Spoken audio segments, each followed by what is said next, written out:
Sweet. Alright. Hi, my name is Carter McQuinn, and welcome to my senior TED Talk. The topic I've chosen is turtles.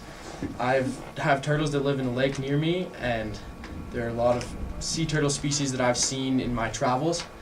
And they're an endangered species and they need our help, so that was the topic that I chose. So for my question, I chose, is plastic really the biggest reason for sea turtle fatalities? Now, plastic is a really big problem in our oceans, and many people see this as something we need to clean up in order to help the turtles. However, it's a very big project to get the trash out of the ocean, and there are other steps we can take to help these turtles live in a safer environment. Since the year 1907, when humans began producing plastic, we've produced over 8.3 billion metric tons of plastic. Almost all of this, about 80%, is now in the oceans. Only about 25% of all that plastic was recycled. So I've experienced things like this. I traveled to Punta Allen, Mexico one time, which is just like a small point separated by trees. And because of the currents, one side is beautiful white sandy beaches, and the other side is knee-deep in trash as far as you can see. And this is one of the things that helped me realize that this is a big problem and that it needs to be dealt with. I'm sure many of you have seen pictures like these, turtles caught in six-pack holders, trash bags, all sorts of trash all over the place. And my goal is to present that this is sort of a misconception that this is the largest problem and that there are easier problems to deal with that are also a lot more attainable. There are 7 types of sea turtles: the leatherback, the Kemp Ridley, the olive ridley, the loggerhead, the flatback, and the hawksbill. 5 of these 7 sea turtle species are endangered. One of them is considered critically endangered, and the last, the one in the bottom right, is the flatback turtle, which is not considered endangered because of insufficient data. But considering they can't find enough of them to get good data, they're probably not in very good condition.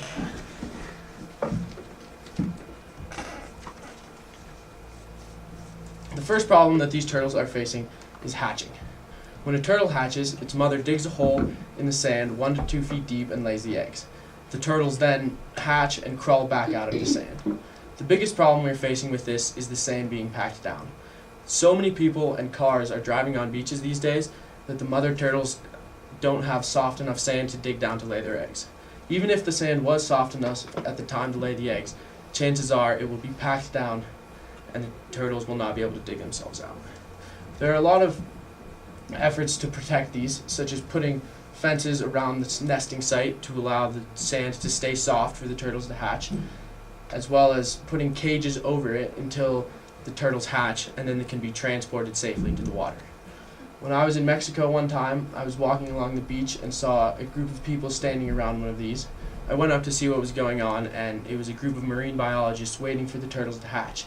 And I was actually able to stand there and protect them from birds coming to catch the turtles and help the little baby turtles make it all the way to the ocean. So this was one thing that also really inspired me. This graph represents some efforts that have been done in the central North Pacific, and specifically Hawaii.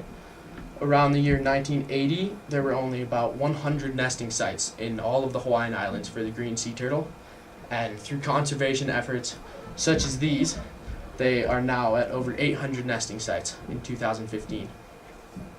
So this kind of demonstrates that it is something that can be dealt with, and there's your proof right there that it does help. Another problem is there's people on the beaches. During most of the day, in most of the beaches in our world these days, there are people. And this isn't much of a problem because the mothers lay their eggs during the night and the babies hatch during the night. However, once everybody leaves the beach, all the lights turn on, and this is the biggest problem. Baby sea turtles have instincts that tell them to go to the water. In the past, the moonlight would reflect brighter off the water than it would the land, so their instincts tell them to head towards the brighter light. Now, with so much artificial light and roads along our oceans, along the beaches, the turtles will come up from the sand and head inland, being run over by cars, falling into ditches, eaten by dogs, lots of threats. Many of the turtles who head the wrong way in the beginning will never make it to the ocean.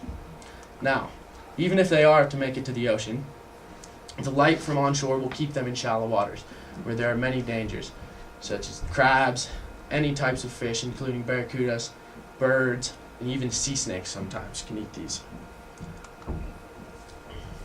The third problem, which may not be the largest problem, but it very soon could be, is the temperature of the sand.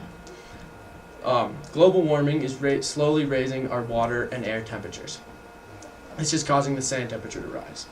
Sea turtles and many reptiles are temperature sex dependent, which means that the temperature of the sand that incubates their eggs will decide whether the turtles are male or female. Any turtles whose eggs are incubated below 81 degrees will be completely male, and any that are incubated above 87 degrees will be completely female. Temperatures fluctuating between these will prove like a mix between the sexes. This is a graph that demonstrates how, with a rising temperature, the percentage female will change, and the pivotal point is at 29.5 degrees Celsius. So if you were to keep the sand at exactly 29.5 degrees Celsius, it would prove a 50-50 male to female ratio. Now, a female ratio, or a higher female bias, is good because there's a higher likelihood that more eggs will be fertilized by the males. However, off the coast of Australia, there is the green sea turtles, which now outnumber males 116 to 1. So it's very likely that many of those female turtles will never find anybody to incubate their eggs. And in the next 10 years, if temperatures continue to rise, there could be only female turtles, which would then cause a species to go extinct. The last problem, which is currently by far the largest problem, is fishing. And when you think about fishing, you probably think of line, a hook, and a fishing rod, which, how could you kill that many turtles with that? But this is the type of fishing I'm talking about, trawl fishing. Now, trawl fishing is a type of fishing where you drag an enormous net behind the boat.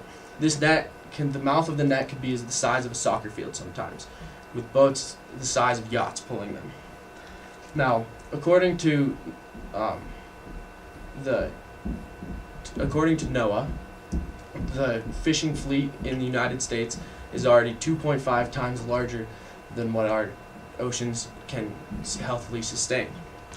So, fishing is something we need to do something about. In the late 1960s, a man named Sinky Boone invented the turtle excluder device, which is a grate that is put about halfway down one of the trawl nets, and so anything big enough will be pushed out of the net, and anything small enough will go into the net.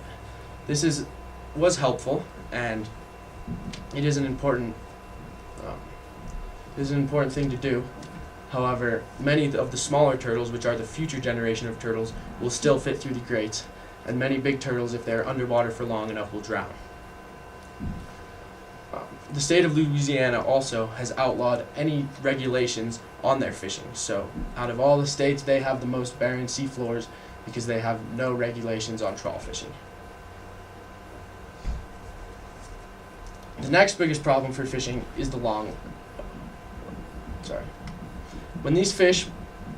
when turtles are caught in there are three options. They are either tossed back unharmed, which is very unlikely. They can be tossed back with a bunch of damage because of nets, other fish, and being tossed around, which is the most likely, or the fishermen will take them home to be sold for their meat or their shells. A singular turtle shell like that can be sold on the black market for over $5,000. The next biggest problem is long lines. A long line is a line hung behind a boat that can stretch up to 30 miles long with over 2,500 hooks on it. There are buoys and weights placed strategically throughout the net to keep the bait in the depth of water for the desired fish. However, turtles swimming anywhere could find one of these hooks and bite it, and many of them will get stuck on the line and drown. Last but not least is the leftover fishing gear. When a fisherman is done with a torn net or a tangled net, it's very easy to just take it home and throw it in the trash. But when you have an ocean where you throw something in and it just goes away, it's very easy to just discard leftover nets and fishing gear. As you can see, a singular net here has caught 3 separate sea turtles at once. And this is a huge danger because now there are thousands and thousands of discarded nets floating around our oceans catching sea turtles. Now, I know you might be wondering, why does this even matter? Why are these turtles so important? Well, I'll explain to you.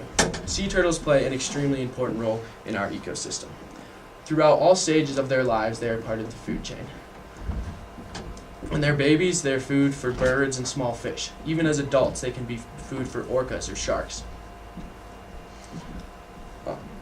All the algae and small bugs that grow on their shells are also food for smaller cleaning fish.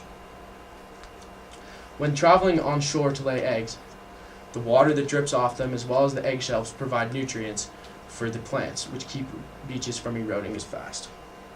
Most importantly, they play a huge role in a healthy living reef. They eat a large variety of sponges and seagrasses, allowing the sponges and seagrasses to stay on their own part of the reef. There are many sponges that are invasive that could take over an entire reef, killing all the species there, as well as getting all the fish who eat the other species to leave. However, sea turtles eat these sponges and keep our reef safe. Sea turtles have been around for over 65 million years. To put that in comparison to something, the first humans have only been around for about 200,000 years. So in many ways, this Earth is more the turtles than it is ours.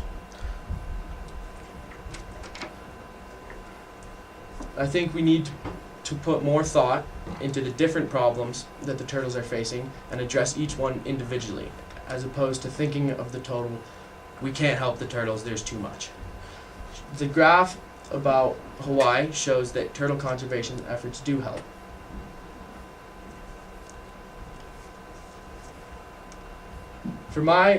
To play my part in helping these turtles, I'm going to travel just off the coast of Venezuela on Saturday to work at a turtle conservation program.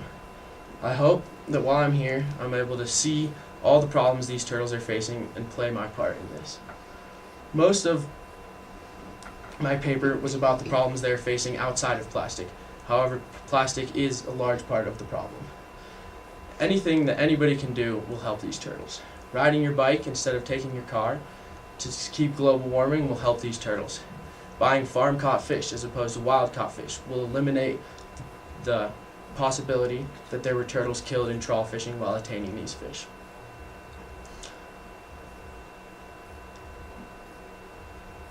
When you go to the beach, staying away from areas that are marked off from turtles, as well as not driving on the beach or doing anything that will pack it down too hard, is a way you can play your part in helping these turtles. The goal of my paper was to help everybody see that these turtles are endangered and they need help, and we can help them. Thank you.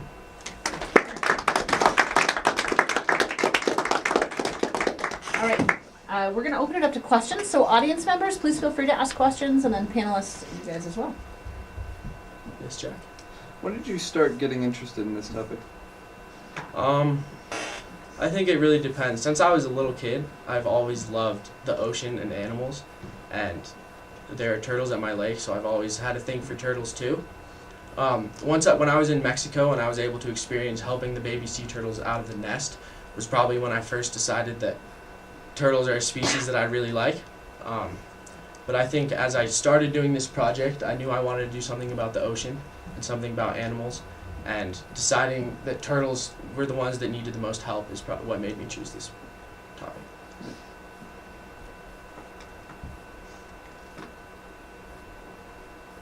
Yes.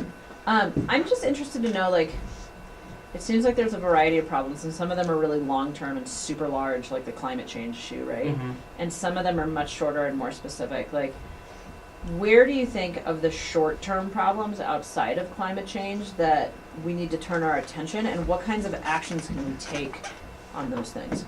Yeah. So mostly the problem that is current, the biggest one is the fishing. Mm-hmm. And there's only about 4 countries who have signed the treaty that uses this turtle excluder device when trawl fishing. So getting regulations more out into our world about fishing and protecting these turtles in our fishing, as well as more cleanup efforts for nets and long lines and kind of putting regulations on keeping fishing gear out of the ocean, leftover fishing gear, is what I think would be the most helpful. And for like you guys to play your part would be either not eating fish or buying non-ocean fish or farmed fish. Are there fisheries that, like, sea turtles don't live in every ocean, right? Are there fisheries that are like further north that where sea turtles are not that are safe, or do you I'm asking you to speculate here because I know that wasn't your research. But. Farther, I'm not sure if there's places where trawl fishing is safe because Okay. of no turtles, but in general, it is not a safe thing because there's dolphin. It can catch a large variety of things. Okay. Great, thanks. Questions? Marley, you got a question? All right. Well, thank you very much then, Carter. Thank you. We're going to ask you to step outside for a moment and we'll call you back in.